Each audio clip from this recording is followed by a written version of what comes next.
नमस्कार दोस्तों, कैसे हैं आप सब? उम्मीद करते हैं आप सब ठीक होंगे और स्वस्थ होंगे। आज हम जानने वाले हैं मुग़ल बादशाह शाहजहाँ के बारे में। शाहजहाँ जो है 5वें मुग़ल बादशाह थे।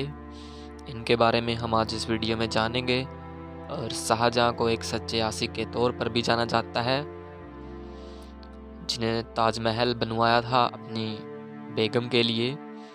आज हम इनके बारे में जानने वाले हैं। तो फिर चलिए ज़्यादा देर ना करते हुए हम इस वीडियो को शुरू करते हैं और शुरू से शुरू करते हैं।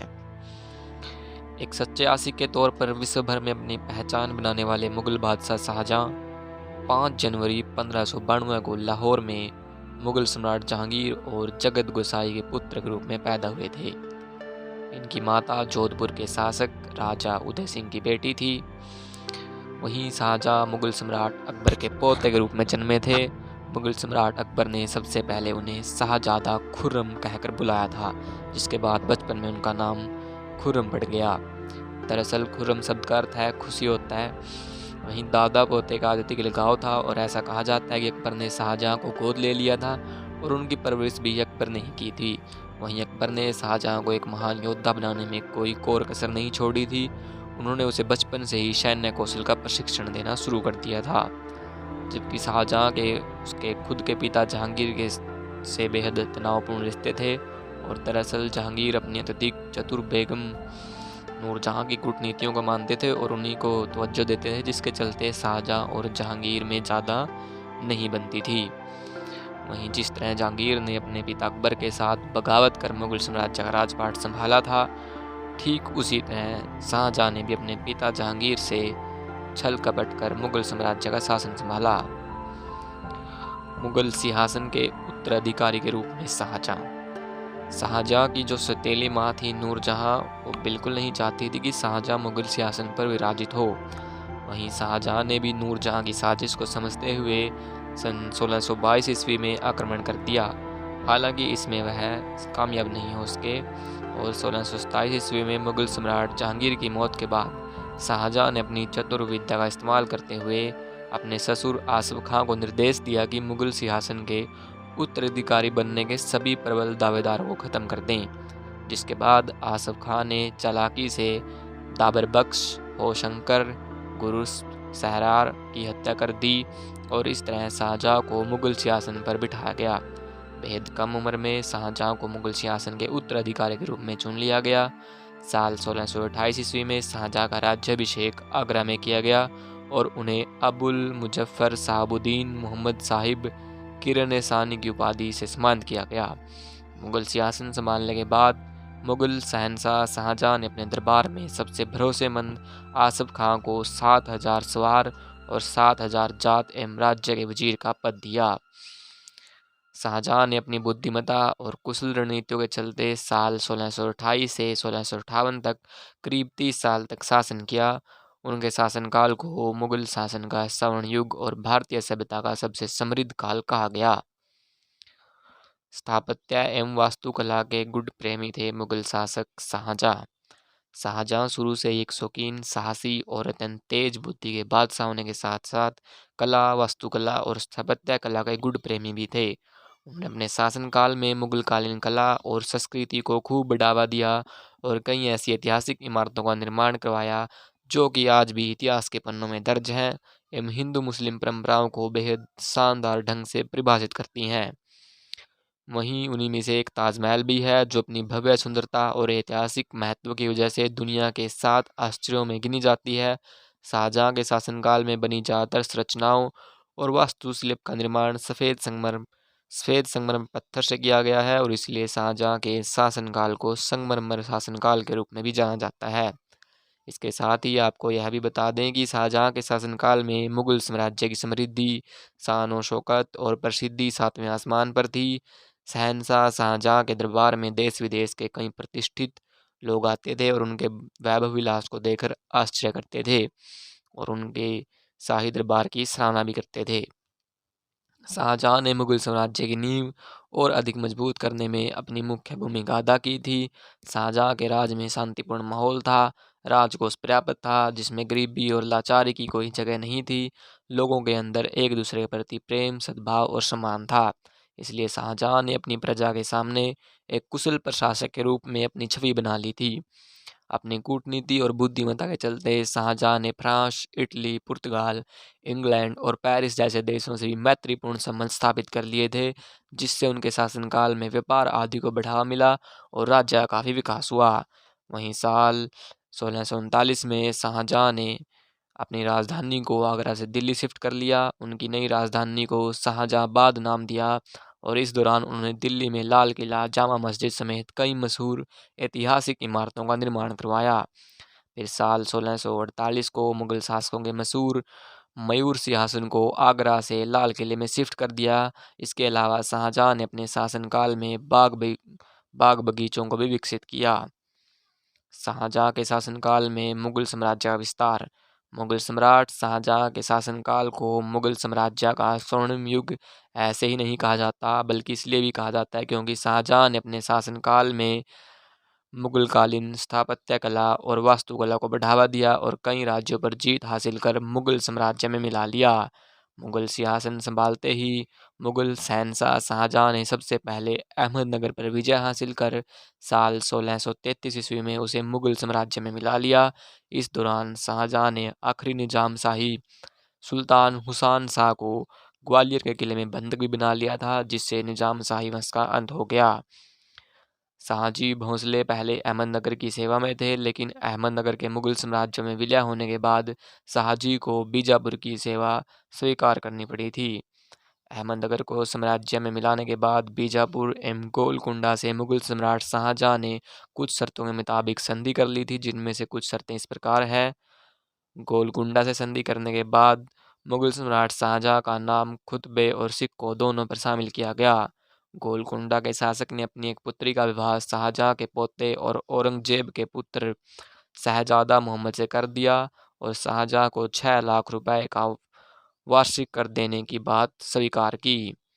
मोहम्मद सैयद फारस का मशहूर व्यापारी गोलकुंडा का बुद्धिमान वजीर था और वह क्रोधित होकर मुगलों की सेवा में चला गया और फिर उसने मीर मुगल शहंशाह शाहजहाँ को कोहिनूर हीरा उपहार में दिया। इसके अलावा गोलकुंडा को परेशान न करना, शाहजी भोंसले की मदद नहीं करना भी संधि की शर्तों में शामिल किया गया। शाहजहाँ ने जबरन संधि करने के बाद अपने पुत्र औरंगजेब को 11 जुलाई 1636 ईस्वी को दक्षिण का राज प्रतिनिधित्व नियुक्त कर दिया। साल 1636 से 1644 के दौरान औरंगाबाद को मुगलों द्वारा दक्षिण में जीते गए प्रदेशों की राजधानी बनाया गया और इसके बाद 1644 में औरंगजेब को उसके भाई दार सिकोह के विरोध के कारण मजबूर होकर दक्कन के राज प्रतिनिधि के पद से इस्तीफा देना पड़ा। हालांकि इसके बाद साल 1645 में औरंगजेब को गुजरात का शासक बना दिया गया और इसके बाद औरंगजेब को फिर से कंधार, बल्ख आदि पर आक्रमण के लिए भेजा और फिर से औरंगजेब को साल 1652 से 1657 में दक्षिण की सूबेदारी दी गई। इस दौरान शाहजहाँ के पुत्र औरंगजेब ने दक्षिण में मुर्शिद कुली खां की मदद से यहाँ की अर्थव्यवस्था एवं लगान व्यवस्था को मजबूत बनाया। अब बात करते हैं शाहजहाँ और मुमताज़ की अमर प्रेम कहानी के बारे में। साल 1612 में खुर्रम उर्फ शाहजहाँ का विवाह आसम खान की पुत्री अर्जुमंद बानो बेगम से हुआ था, जिसे शाहजहाँ ने मलिका ए जमानी की उपाधि प्रदान की थी। इनके अलावा भी शौकीन शाहजहाँ की कई और पत्नियां थीं, लेकिन मुमताज़ बेगम उनकी सबसे प्रिय पत्नी और बेहद खूबसूरत पत्नी थी। शाहजहाँ ने उनकी खूबसूरती से प्रभावित होकर उनका नाम अर्जुमंद बानो बेगम से बदलकर मुमताज़ रख दिया था, जिसका अर्थ होता है महल का सबसे कीमती नगीना। ऐसा कहा जाता है कि मुमताज़ से शाहजहाँ इस कदर प्रेम करता था कि वह उससे बिल्कुल भी दूर नहीं रह सकते थे और उसे अपने हर दौरे पर साथ ले जाया करते थे। यही नहीं, अपने राजकाज के हर काम भी उनकी सलाह से करते थे। वहीं कई इतिहासकारों के मुताबिक मुमताज़ की मुहर के बगैर शाही फरमान तक जारी नहीं करते थे। वहीं साल 1631 में शहंशाह शाहजहाँ की ताजपोशी के महज 3 सालों बाद अपनी 14वीं संतान को जन्म देते वक्त प्रसव पीड़ा की वजह से उनकी मृत्यु हो गई। अपने प्रिय बेगम की मौत से शाहजहाँ बेहद टूट गए थे। ऐसा भी कहा जाता है कि मुमताज़ की मौत के बाद करीब 2 साल तक शहंशाह शोक बनाते रहे और इस दौरान रंगीन मिजाज के शहंशाह ने अपने सारे शौक त्याग दिए। न तो उन्होंने शाही लिबास पहने और ना ही शाही जलसे में वे शामिल हुए। मुमताज़ की याद में शाहजहाँ ने बनवाया ताजमहल। शाहजहाँ को स्थापत्य कला एवं वास्तुकला से बेहद लगाव था। वहीं उसने अपने शासनकाल में मुगल काल की सबसे बेहतरीन स्मारक ताजमहल का निर्माण करवाया था, जो कि अपनी भव्यता, खूबसूरती और आकर्षण की वजह से दुनिया के 7 अजूबों में से एक है। आगरा में स्थित सफ़ेद संगमरमर के पत्थरों से बनी ताजमहल की इमारत अत्यंत भव्य और सुंदर है। यह शाहजहाँ द्वारा बनवाया गया उनकी मुमताज़ बेगम का एक बेहद भव्य और आकर्षक कब्र है, और इसलिए इस खास इमारत को मुमताज़ का मकबरा भी कहते हैं। शाहजहाँ ने अपने प्रेम को सदा अमर रखने के लिए मुमताज़ की याद में ताजमहल बनवाने का फैसला लिया था, इसलिए इसे उन दोनों के बेमिसाल प्रेम का प्रतीक भी माना जाता है। मोहब्बत की मिसाल माने जाने वाले ताजमहल के निर्माण में करीब 22 साल लगे थे। वैसे तो मुमताज़ बेगम के इस खास मकबरे का निर्माण 1643 में पूरा हो गया था, लेकिन इसका ऐतिहासिक, वास्तुकला और वैज्ञानिक महत्व के हिसाब से निर्माण करने में करीब 11 साल का ज़्यादा वक्त लगा, और इसका निर्माण साल 1653 तक पूरा किया गया। आपको बता दें कि ताजमहल को बनाने में कई प्राचीन मुगलकालीन, तुर्किश, इस्लामिक और भारतीय कलाओं का समावेश किया गया है। वहीं करीब 20,000 मजदूरों ने इस ऐतिहासिक और भव्य इमारत का निर्माण किया था।